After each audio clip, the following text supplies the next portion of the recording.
Welcome to the Encore Audio Archives YouTube channel. I'm Taper Dave, and this is my channel. I've uploaded hundreds of talks here that I've recorded at meetings in West LA, and I've also recorded conventions starting in 2013. I've got a bunch of those up. And Walt and Mary Murray, the original owners of Encore Audio Archives, started the company in the 80s, and Walt recorded Joe and Charlie's and a bunch of stuff down in Vista, California. My sobriety date is June 20th of 1994. I hope you find something you like, so please like and subscribe to my channel and comment down below. If you want to hear something that I don't have or that you don't see, I'll see that I get it. Anyways, take care and have a great day if you want to. My name's Tammy and I'm an alcoholic. And I'm about to lose my voice, so I hope it'll hold out. I want to thank the committee for inviting me. What a privilege and an honor to be invited to do anything in AA. But what an honor to be asked to speak at the bikers meeting. Man! My ego's like this. Woo! I'm a wannabe biker, man. I'm telling you. But anyway, I really, Tim, thank you for everything. And at first I was nervous that I wasn't going to wear a dress. But now that I'm with y'all, hey, I don't think y'all care a bit if I have a dress. I didn't have pantyhose, and I was going to send Tim to get some, but, you know.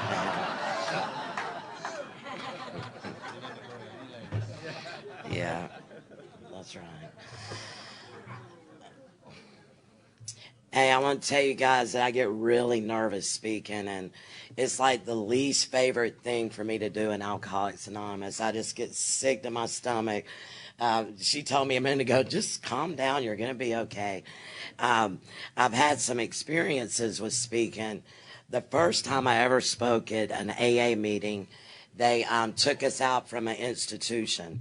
And they took 4 women out. We went to this AA meeting in Wetumpka, Alabama. And I was a nervous wreck, and I started fidgeting with the podium, and I put my foot up on a shelf, and the whole thing went rolling out in the middle of the floor. And all those old timers were looking at me like, what in the hell is she doing to our podium, you know? And after I got in AA, I'd been sober a little over a year and spoke at a group in Selma, Alabama. And I went in the bathroom to pray and put my purse on the sink, and the whole sink came off the wall. So I just pushed it back in the wall with the pipes and everything, and a few seconds later, the door banged open and water was just spewing everywhere. And I was like, Lord, what happened, you know? And so, I mean, I always check out this whole get up, you know, that we're safe. I want us to be safe. There's a few things that are really important. My sobriety date is July the 16th, 1991, and for that I am so grateful. That might not mean a lot to you, but it means a lot to me. I have a sponsor, and my home group is the Prattville Downtown Group, and it's the best group in the world. And we meet every night at 6:30, and if you're ever in Prattville, Alabama, which I don't know why you would be, but if you are, please come see us. And I was born and raised in Alabama. And did everybody hear Joe last night? Wasn't he great? Joe is not really from Alabama. He talks way too fast. We can't even understand what in the hell he's saying down there. We talk really slow. And yeah, you can hear this draw. And I always think of a time I was speaking at a convention, and one of the California speakers was ahead of me. And they had an interpreter, and they were signing, and they were trying to keep up with that California speaker, just going. And later, when I spoke, I looked over, and it looked like they were doing a hula dance.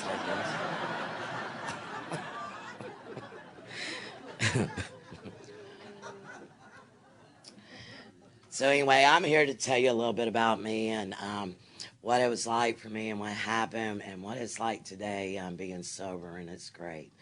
I was born in Montgomery, Alabama, and my mom got pregnant when she was really young, like 17, and back in the 60s, that wasn't cool.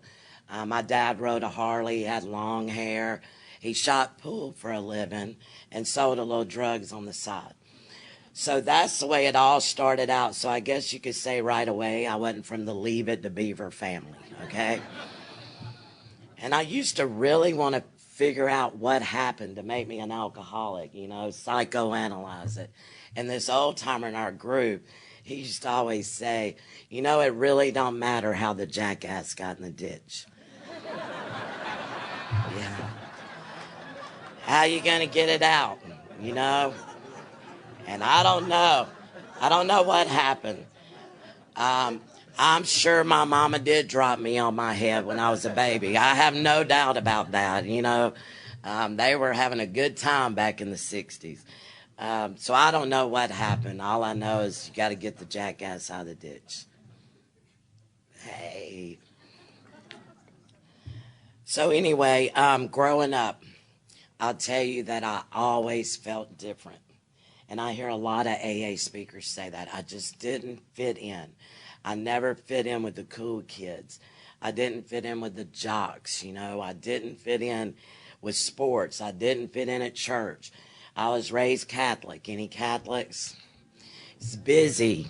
Kneel, sit, stand. Kneel, sit, stand. You know, y'all know what I'm talking about. And I could never keep up. And I stayed in trouble in church. I had one grandmother that was Southern Baptist and one grandmother that was Catholic. That right there causes a lot of confusion, you know. So I never fit in. And it was like that for me until I was 12 years old and I took my first drink of alcohol. Now, I don't remember a lot about my childhood, but I remember that first drink. Me and my best friend, we lived in the projects. We snuck out. I was 12, she was 11. And we went and got drunk on red malt duck. And I can remember, like Joe was talking about, I can't sing as good as him, but when I took that drink and that effect hit me, it was like a magical potion. And for the first time, I fit in. And I was as funny as and as pretty as, and life was great. And I'll tell you, I got in trouble the first time I drank, and I got in a lot of trouble after that. I made it home and didn't get caught, but my friend, she went home and started throwing up. And her mother came in and said, well, honey, have you been eating red candy or Kool-Aid? Now, don't forget, she's 11. And she was like, no. So her mother rushed her to the emergency room. The doctor came out laughing and said, there's nothing wrong with this kid, but she's drunk on red wine. So her mom called my mom. My mom snatched me out of bed, beat my butt, you know, put me on restriction for 10 years. I don't remember what all it was. But it really didn't matter what the consequences were because I had found a magical potion. Now, I can tell you, they talk about this line that you cross into alcoholism. I don't know much about that either, but I think I crossed it that first night because from that moment on, my whole life revolved around drinking and that next drink. Now, I was 12. Of course, I couldn't drink every day. But if I wasn't drinking, I was thinking about it and planning it. And everything just started revolving around that next drink. You know, I started doing other things. Started drinking and partying and smoking dope and, you know, skipping school. And I know this is AA. And sometimes when you say the word drugs, some of the old timers are like, ugh. And my deal is, if you were born after 1940 and you hadn't smoked a joint, where have you been, you know?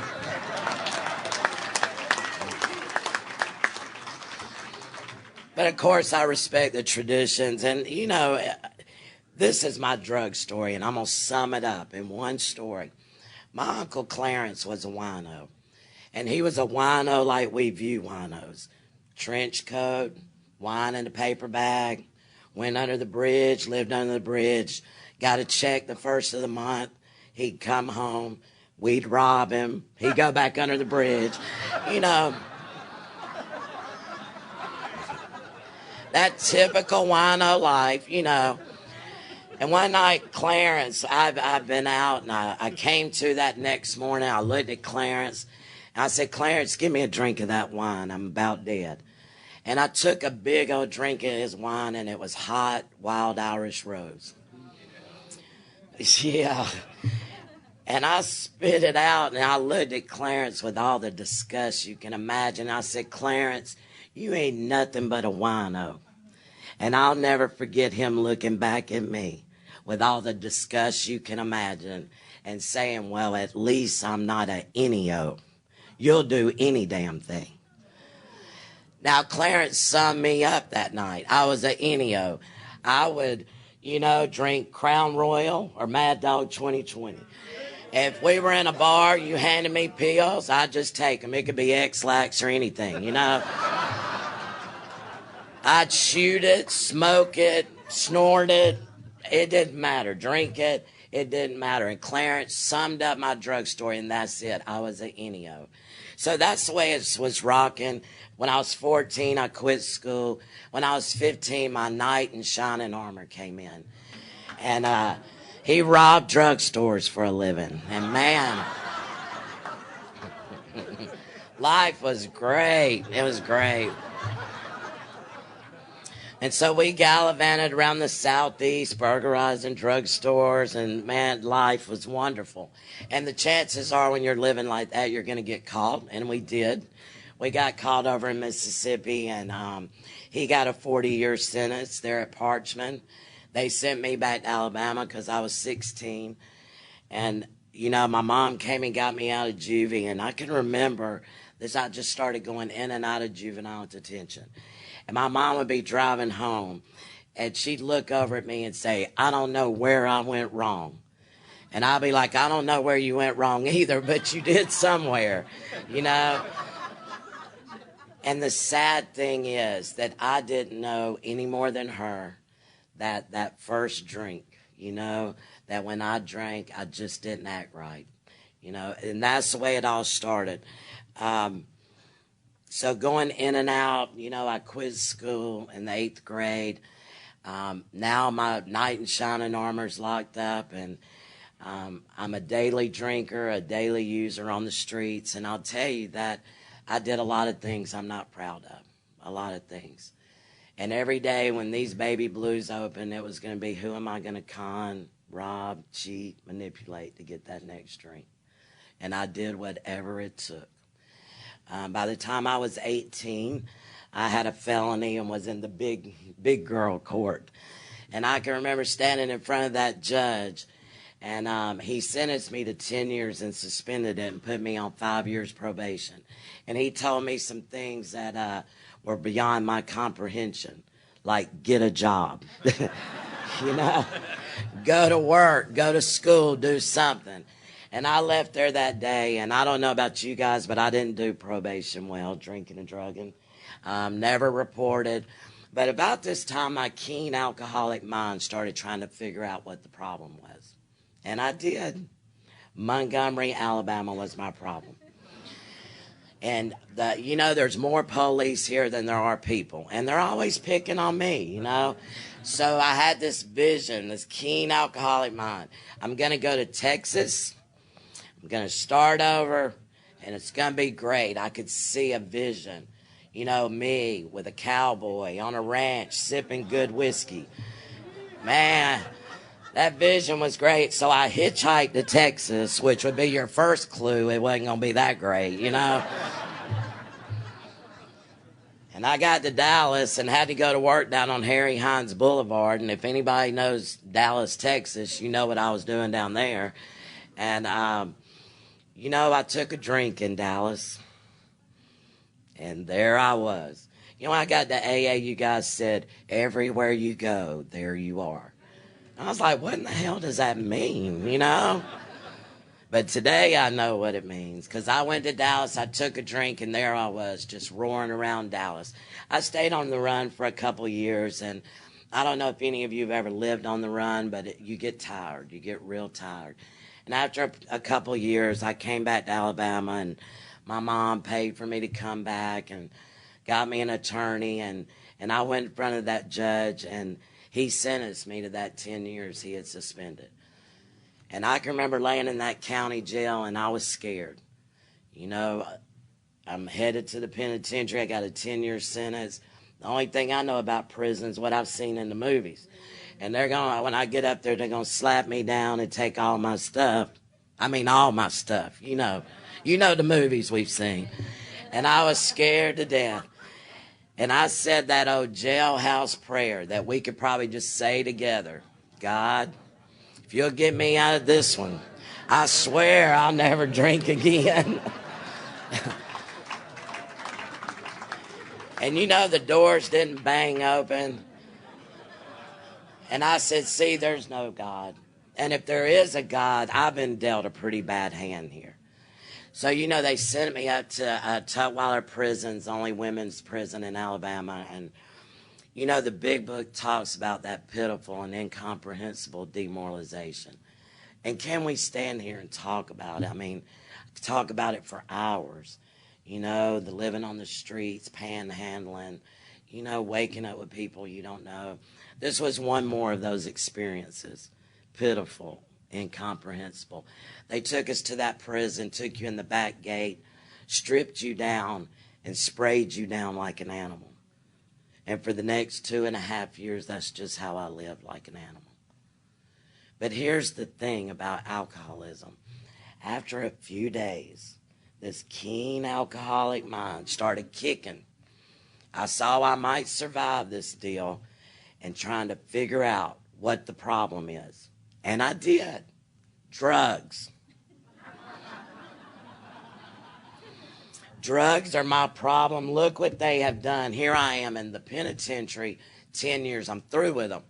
When I get out, it's drinking only. And I might smoke a little weed every now and then because that's God's herb. You know how we do.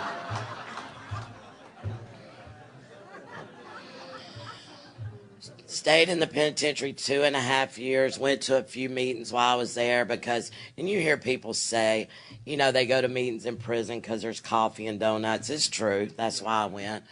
Don't remember anything about those meetings other than that little lady that was committed to bringing those meetings in every week.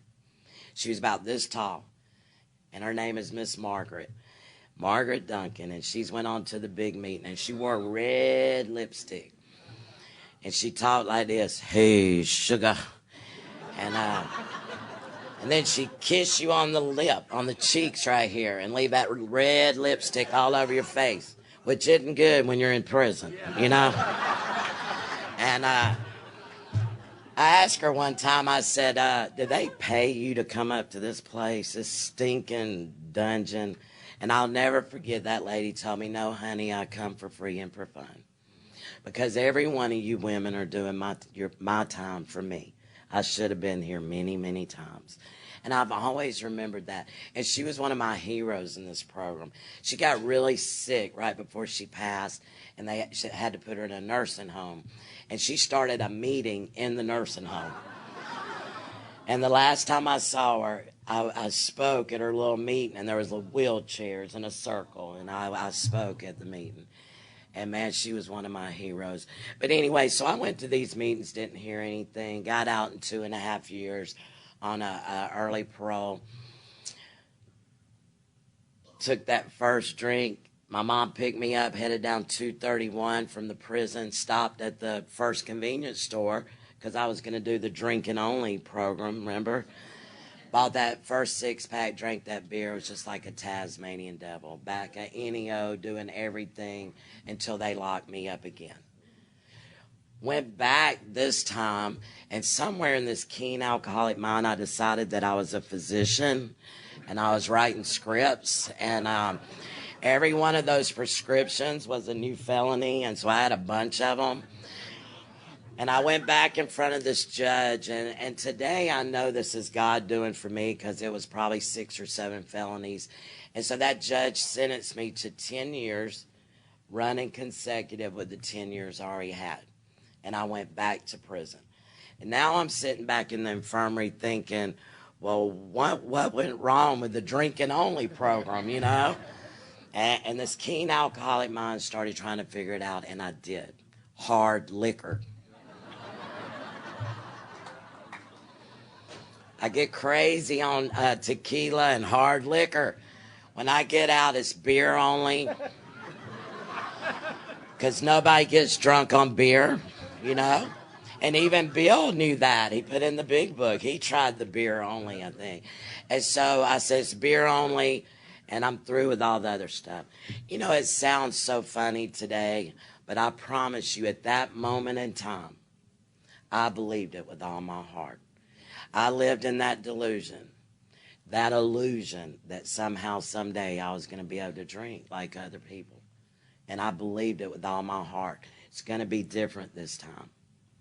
The book talks about one more attempt and one more failure. I would sit up there for 2 years believing this with all my heart I could do it. You know, I stayed 2 years, same thing, went to a few meetings. I got out on an early parole. My mom picked me up, stopped at that same convenience store, bought a 6-pack, drank a beer. It's like a Tasmanian devil till they locked me up again. My third trip back to Tutwiler. Now, some of you are like, God, I'm tired of going to prison. I was tired of going to prison, you know. Went back for my third trip, and luckily I didn't have a new felony. I just violated my parole. And by this time, they had the handy-dandy treatment centers and corrections. Now, in Alabama, they have entire prisons devoted to just drug and alcohol treatment. So I always tell the newcomers in Alabama, you know, if you don't get it here with these nice AA people, Department of Corrections will give you treatment, free treatment, long treatment. And you will complete it if you want to get out of the penitentiary. So when I went back this time, I know this is going to be hard to believe, but they recommended I needed drug and alcohol treatment. I was blown away by it too, you know, and I don't know what my story was going to be this time, light beer only. I mean, what else could you come up with? But they recommended that I go through treatment, and that's what you do when you get recommended for that. So I went through this 6-month treatment and corrections, and proud to say that I'm alumni of that. They called it the Wings program at Julia Tutwiler Prison. A lot of things happened to me in treatment. I had some great counselors. We had speakers that came in. AA speakers came in once a week, every Friday night. And one night my counselor told me, he said, go meet the speaker that's coming tonight. It's a young lady. Make her feel comfortable, because it is scary coming in the prison sometimes. So I go up to the front gate to meet the speaker, and it's the girl I took my first drink with. And I hadn't seen her in like 12 years. And she's just standing there grinning and smiling. Her eyes are twinkling. And she said, I'm in AA. I've been sober a year. And I thought, nobody's that damn happy about being sober a year. Come on. There must be some new drug or something she's on. It's got to be. And so she came in and she gave her story. And I always say her goofy story, because she talked about her dog Booger. And then she talked about when she got sober, she got a horse, and she named her horse Sober, because when she rode in the rodeo, she wanted to hear over the intercom, here comes Della riding sober. Well, you know, that's real cute now in AA. But when she told us 200 inmates that, we were all sitting there going, yeah, we didn't laugh. It wasn't really funny. And but let me tell you about Della. You know, she had never been to jail, and she had never been to prison. And I hear a lot of people say they don't go to jails because they've never been there. They don't have anything to carry, a message to carry. Well, I'm glad she didn't say that, because she brought the message to me. Because I took my first drink with her, and we drank alcoholically then. So if you get the opportunity to go behind the walls, go. You never know who you're going to help. You just don't know. A lot of speakers came. I'll just tell one more speaker story about when I was in there. It's 200 women in a dorm, and the speaker that night, his name is Joe S. We call him Hollywood. He's been sober about 25 years, biker there in Montgomery. So he comes in his leathers, long hair. And I thought, man, there is no way you can ride a Harley and not at least smoke dope. Come on. I just didn't think that was possible, you know. And I've had a Harley since I've been sober, and it is possible, isn't it? I hope y'all know that, right? Oh, okay. I was going to say, I'm glad I overslept for the poker run this morning. Anyway, Joe came in that night, and I asked every speaker the same question with an attitude. Just what do you do for fun? And they would start trying to tell me. Well, we go to meetings. We go to conventions sometimes. We even go bowling. And we go out for ice cream. And I'm sitting back there thinking, should I just blow my brains out? Or am I ready for this AA party, right? I asked Joe that same question, Hollywood, just what do you do for fun? And I'll never forget what he said to me. He looked back there and he said, I tell you this, honey, I guarantee I'm having a hell of a lot more fun than you're having. I've never forgot him saying that to me, you know? And it's still something I use today with newcomers. Why waste your breath, right? Trying to explain to them. We go bowling, we go for coffee. I'm scared one of them may really go blow their brains out, you know? So I say, okay, I'm going to tell you what we do for fun. I mean, you're going to have to hold on. I know this is going to be hard to believe, but one day, going to jail, peeing your pants, losing your kids, making your mama cry, one day all that's not going to be fun. I know it's hard to believe right now. But if you just hang on in AA, your perceptions of fun will change. And so there was some great experiences there, you know, with treatment in prison. And just a long story short, I learned a lot. I got out, and I didn't do what I learned. I didn't go to a meeting the first day. I was drunk within 48 hours. Was in my parole officer's office within, 3 or 4 months. And he said, you're going back, Tammy. Now, I'll tell you right here is where God did for me what I couldn't do for myself. Meanest parole officer I'd ever had, ever. Wore a hearing aid, and he turned it up and down and up and down. And he said, you're going back, Tammy. And I said, please don't send me back to that place. I know what I should have done. I just didn't do it. And if you will give me a chance, I will call my counselor. This is God. He said, okay, I'll give you 24 hours. Sorry to interrupt your viewing. Taper Dave here. Just wanted to take a second to ask you to like and subscribe to my channel. Let me know if you like what you're listening. I've got some very good talks here, and this one's a great one. Just curious, do you think this is better than Zoom? Tell me what you think. And he let me walk out of that parole office. And I called my counselor, and she got me in a place in Sylacauga, Alabama called Caradale. And what happened to me, and the big book talks about these spiritual experiences, this emotional rearrangement that we have to have when we hit that bottom. And I was sitting out in that field at that treatment center, and I just started crying, and I couldn't stop. And I reached out to this God. To obtain additional copies, receive a free catalog of AA and Al-Anon talks, or to find out about our tape and CD of the Month Club, call Encore Audio Archives at 1-800-878-1308 or visit our website at www.12steptapes.com. And I said, please, if I can't live out here on the streets, then just help me end it all right now. Because I cannot go back to that place. That was my prayer. And I'm going to tell you, I didn't have a burning bush. But what happened to me was my mind opened up this much. And the next thought was, AA cannot be as bad as the way you're living now. That may not sound spiritual to you. But if you would have asked me the day before about AA, I would say, man, it's just a bunch of old men.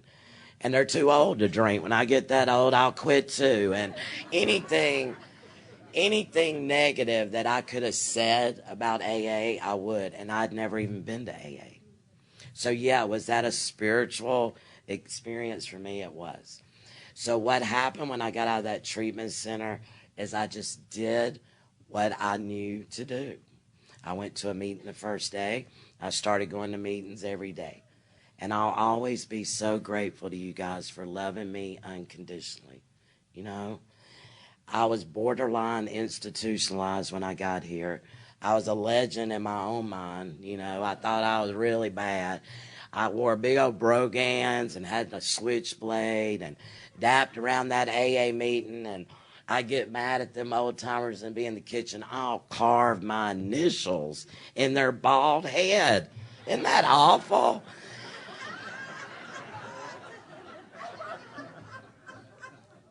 Had a lot of trouble getting a sponsor.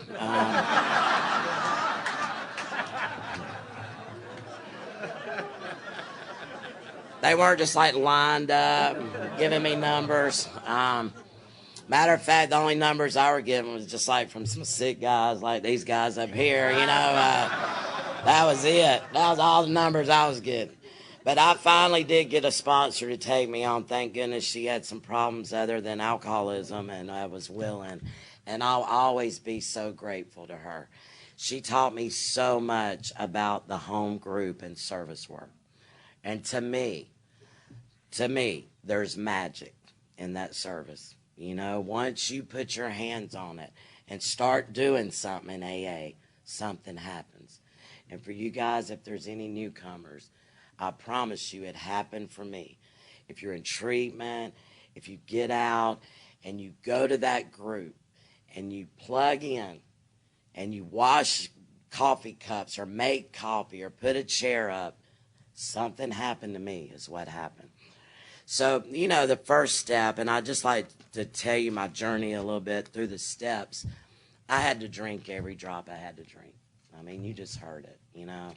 I just had to drink every drop. I had to run out of ways, you know. The second step to me, coming to believe in some power other than this, had a lot to do with that sponsor. I don't know about you, but when I was new, I had a problem a minute, and I'd call up my sponsor, Alice. Wham. Whatever the problem was that day. And she'd say, okay, meet me at the group. And I'd be like, all right, she's going to loan me the $50 or whatever it was, you know. And so we'd meet at the home group, and she would hand me the toilet scrubber and the Comet.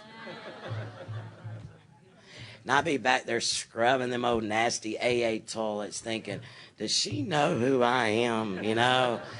And what's this got to do with getting sober? So to me, step 2 had a lot to do with coming to believe in that power of suggestion. Taking those suggestions from that sponsor, not having a clue what it really meant, you know, and the days started adding up. She suggested I go to a meeting every day. I didn't think I needed that many, but she suggested, so I did it. She suggested I pray in the morning and night. I didn't really think I believed, but she said just do it anyway, and I did. And the days started adding up. Now, I tried that on some of the girls I sponsor today. Meet me at the group. And I hand them that toilet scrub, and they're like, I just got my nails done. I don't think so. So it don't always work, but it worked for me. Let me talk about the third step. You know, my sponsor was a big book thumper, and I'm so glad that Joe mentioned that, and that's where we worked the steps. And we did that third step together, just like the book says, and prayed with her. And I didn't feel much but a little silly praying with another person. But let me tell you, once I made that decision,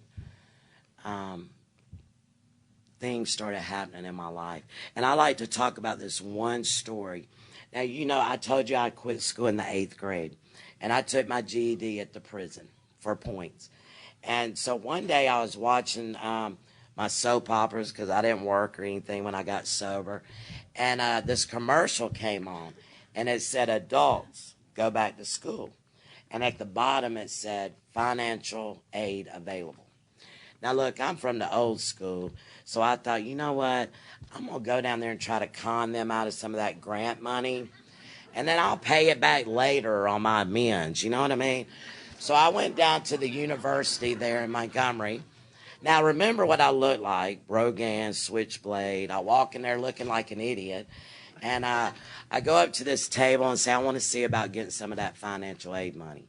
And probably had the F word in there somewhere because I couldn't say a sentence without it. So they're looking at me like in shock, and they were like, well, go to the next table.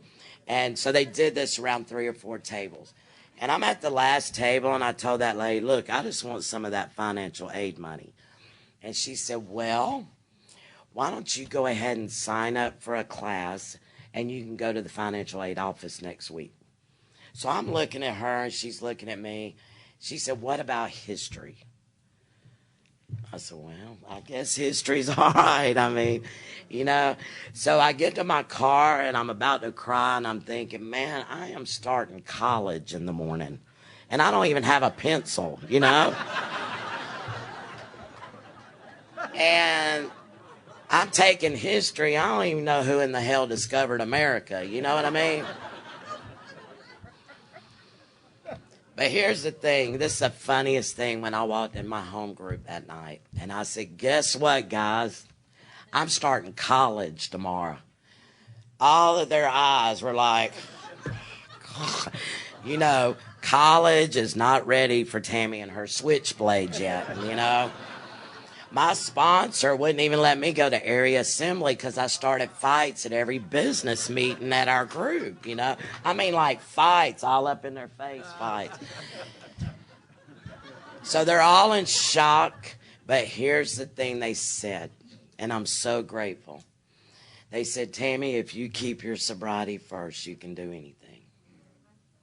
You know, my grandmother used to tell me, with God, all things are possible.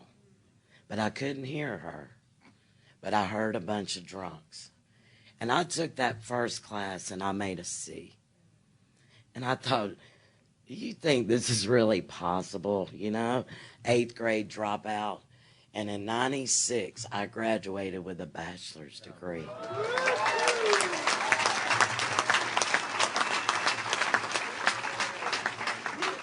That's what you guys did for me. See, you're the ones that told me with my sobriety first, anything was possible.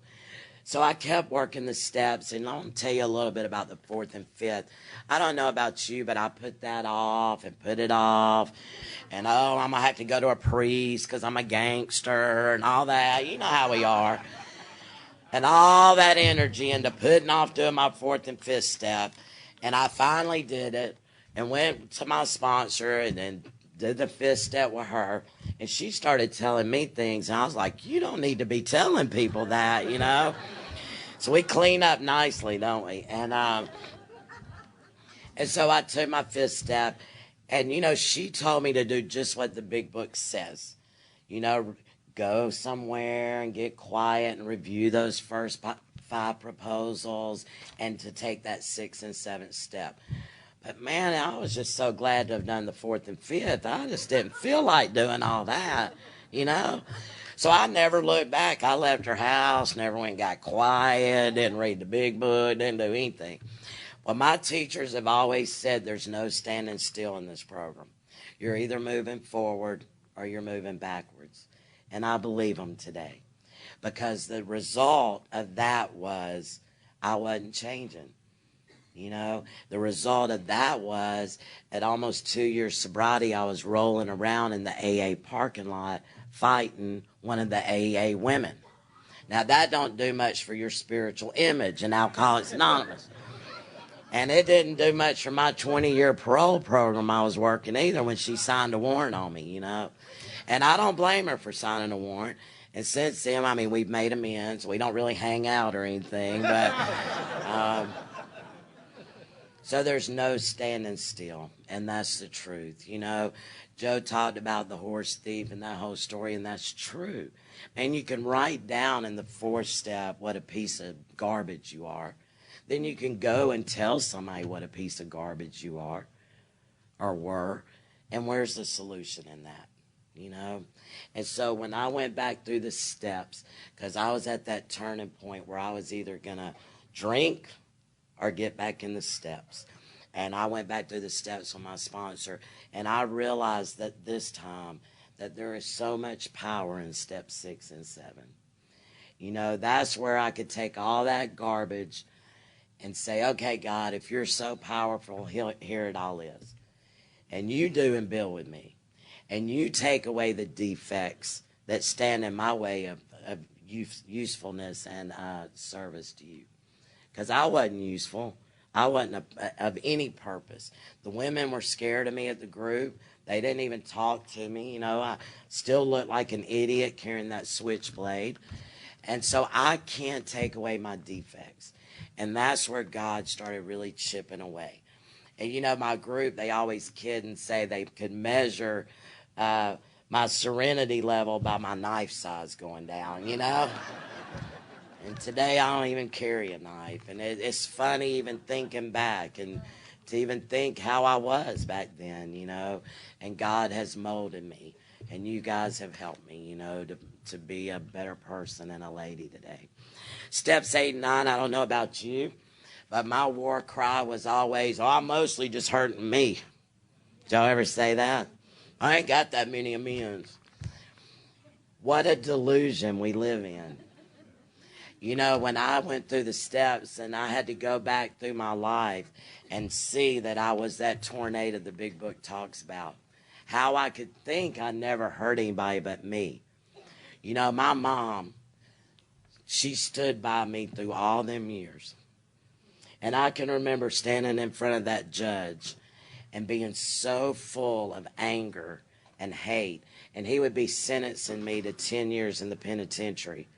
And I would just be looking at him with hate. And I could hear my mama crying in that courtroom. But I was only hurting me.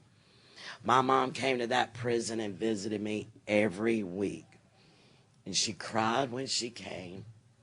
And she cried when she left. And I never shed a tear. But I was only hurting me. You know, my grandmother, I just lost her last year. And I was her only granddaughter. And she worshiped the ground I walked on. I mean, she really, really did. And I was robbing her house one day. And as sad as it is, I knocked the table, her coffee table over, and her family Bible fell. And I started picking up the little pieces of paper. And every one of them had prayers for me. Because her preacher said if she put them in her favorite verse, God would hear them. I was robbing her house. You know, we hurt people. We're like that tornado that roars. You know, I lost my grandmother last year, and she got to see AA, what it had done in my life. And, you know, I always really wanted my grandmother to understand the spiritual angle. And she was the Southern Baptist grandmother. And so when we started talking about spiritual stuff, she would always say, well, you really need to join a church. And we go through that and go through that. But I'm going to tell you, before she passed last year, I'd taken her to have a surgery, a skin cancer removed. And as they put her under the medication, and she was getting higher and higher, she started screaming, my granddaughter's in A&A. Loud. I mean loud, screaming it. I think she's the president or something of A&A. But this is what she said. And when she said it, I just started crying back there. She said, my granddaughter is a missionary for AA. For once, she put the connection. And it touched me so much. You know, when I lost her last year, it was so painful. But for once, I could come out of self, and I was able to be there for my mom.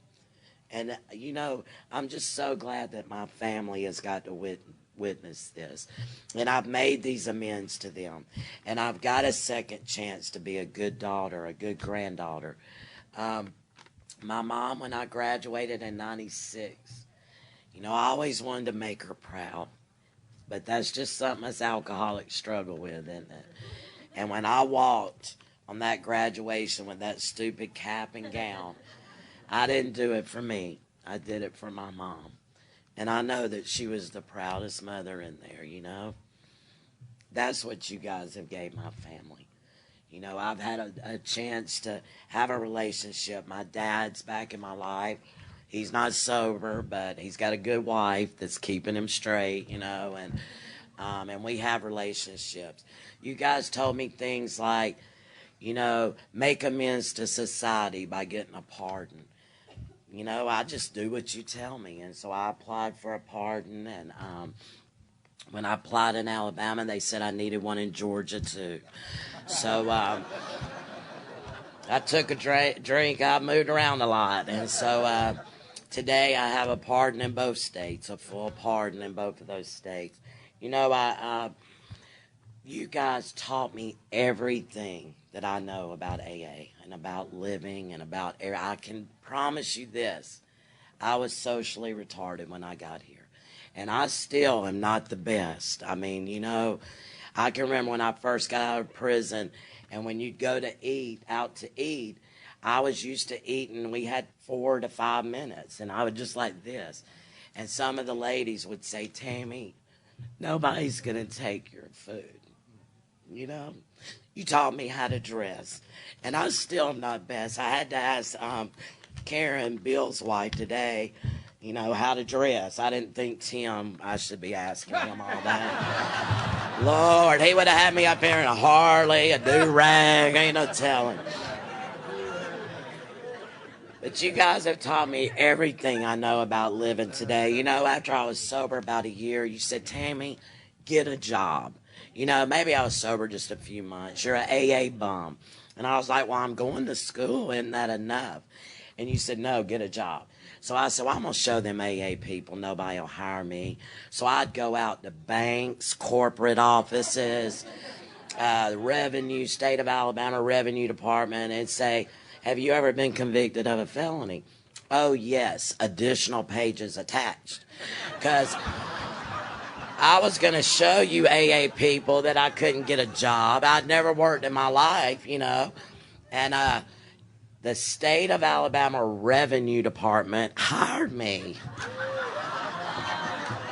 Now, that tells you a lot about our revenue department, don't it? I didn't even want a job, and so I went to work at this revenue department, and like 80 women, and in this office. And so the big manager said, look, Tammy, we know your past. You don't have to share it with everybody. So I didn't. And these little ladies just love me at this job. And in Alabama, the prisoners worked downtown in the state offices, and we rode the big bus every day, you know, if you had a job down there. So every afternoon when I was walking to the car with these ladies, the big old bus would come around the corner, and all the girls would be like, hey, Tammy.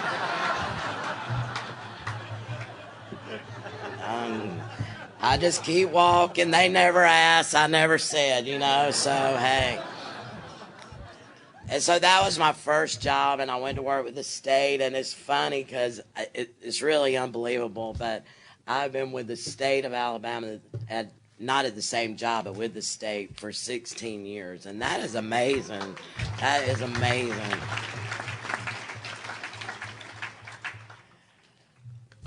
You know, after I got that pardon, you know, there's just some things that if you've never lived life, you know, like I got never been able to vote. I'd never had that right. And I can remember the first time I got to vote. And I was down there all excited. And I was like, okay, what do we do? What do we do? What do we do next? And these people are looking at me like, lady, this is not fun, you know? And where have you been with your old ass? I mean, why ain't you voting all this time?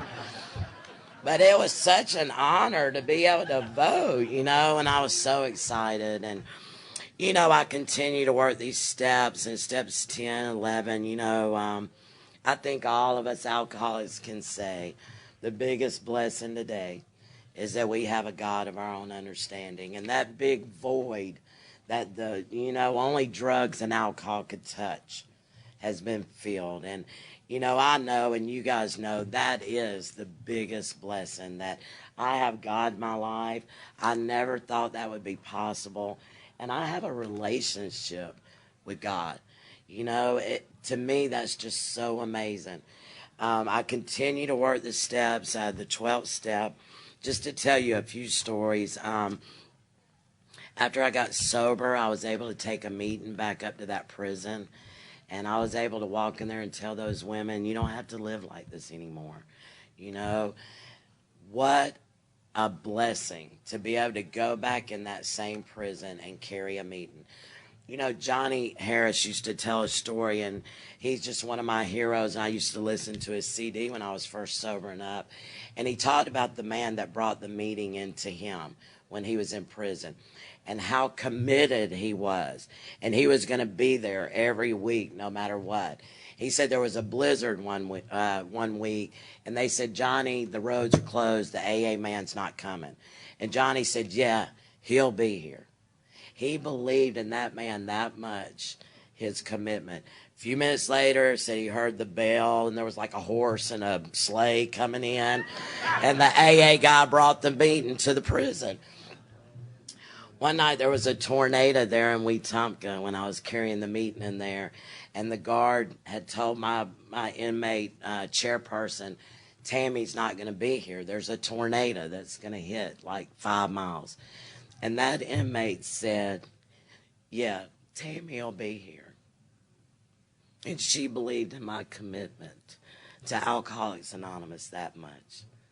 And sure enough, there I come, umbrella inside out, and tornado drill. I had all the inmates in the shower area. So, hey, big book, we had a meeting. Some of them weren't real happy about it, but she believed in my commitment that much, you know. Since I've been sober and I graduated, you know, it's just funny to me. After I left Revenue, I went to work with Family and Children's Services. I worked there for about a year, and then my counselor called me from this prison and said, look, Tammy, we got an opening. Won't you come and apply? I said, hell no. And she said, and I hate when old timers say this, won't you just do the footwork and put the results in God's hands? So I went up there and applied for the job, and they gave me the job at Tutwiler Prison as a counselor, and I went to work there at that prison.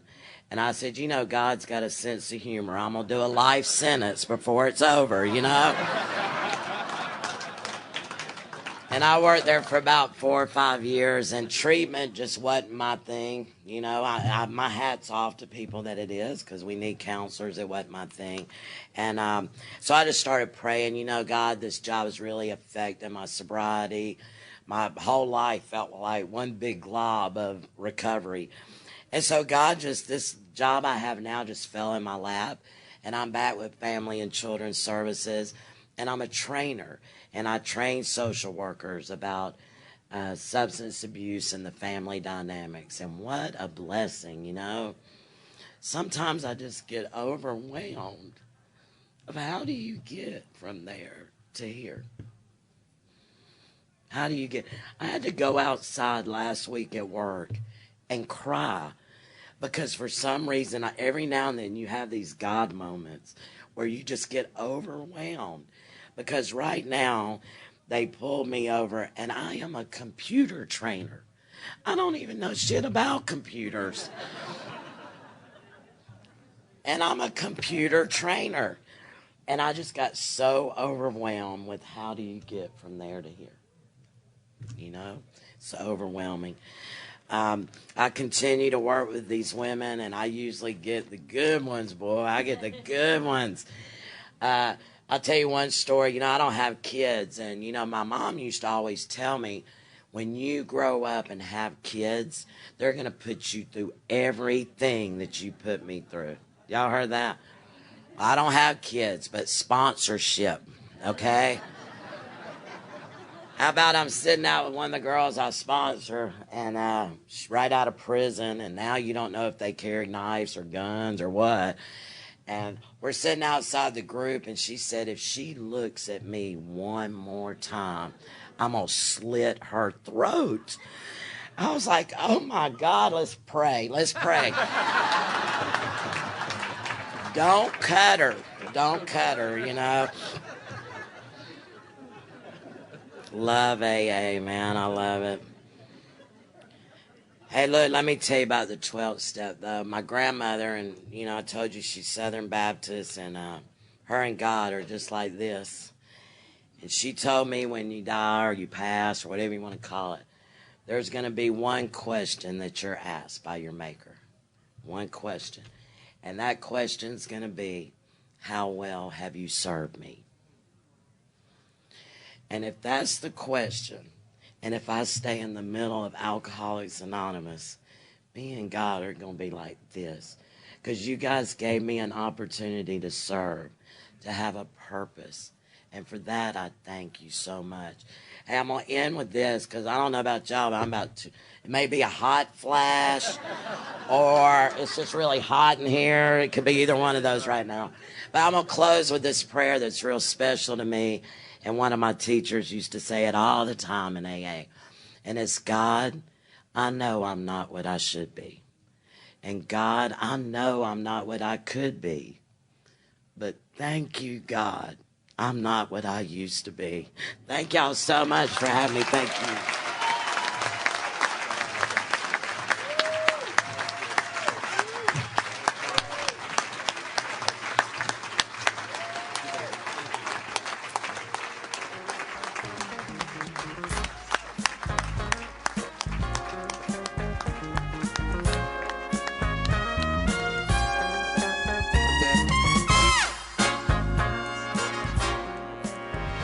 We hope you've enjoyed this recording. To obtain additional copies, receive a free catalog of AA and Al-Anon talks, or to find out about our Tape and CD of the Month Club, call Encore Audio Archives at 1-800-878-1308, or visit our website at www.12steptapes.com.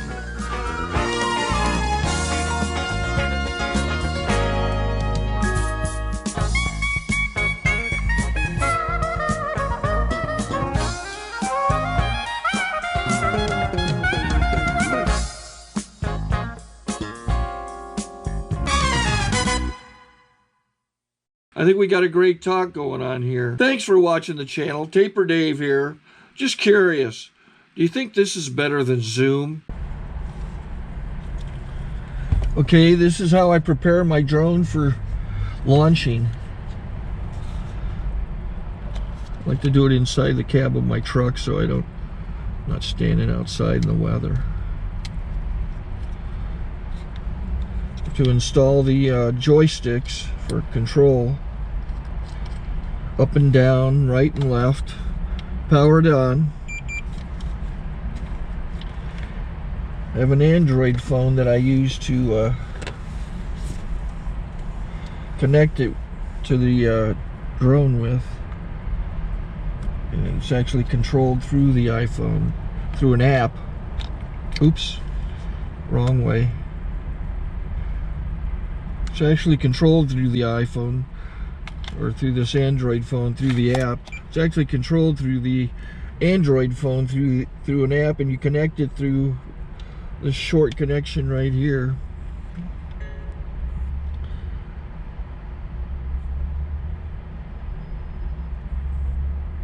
Remote control connected. Remote control's connected. So I pull out the drone. I have to extend the legs, long legs extended first, then the short legs. Remove the gimbal protector. Set that aside, then power it on one short burst, then one long burst. I lay it down.